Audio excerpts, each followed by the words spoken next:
Ana bu kley qilish jarayonimiz. Oldin biz spirt bilan obработка qilamiz. Uni yaxshilab spirt bilan obработка qilib, har bittasini endi pistolet bilan quritamiz. Bu kley qilish jarayonimiz. Uni yaxshilab aralashtiriladi. Jidkist bilan poрошокni yaxshilab aralashtirib, yaxshilab qoriladi. Qattiq bo'lib ketmasin, quyuq bo'lib ketmasin, bu tez qotadi. Shu smetanaобразный bo'lsa bo'ladi. Nima qilib ko'rganimizdan quyilib tushishi kerak. Taxvil klayimiz. Takka-takchaga to'ldirib chiqiladi. Faqat bu jarayon tez qilinadi. Bo'lmasa qotib qolish.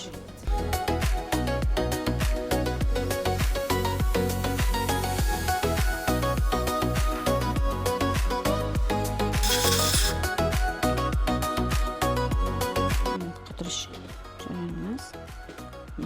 Qotiramiz.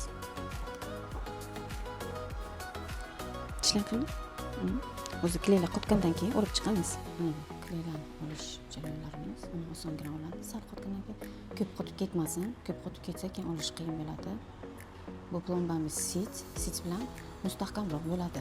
Va bu sitning tarkibiga ftor bo'lgani uchun tishga ftor berib o'tiradi. Ana bu bemorimizni kulish jarayonlari. Bemorimizga bu yoqdi, chiroyli chiqdi. Albatta keyingi jarayonlarni ham kuzatib boringlar. Bundan da qiziqroq bo'ladi. Sizlar bilan doktor Ahmatova.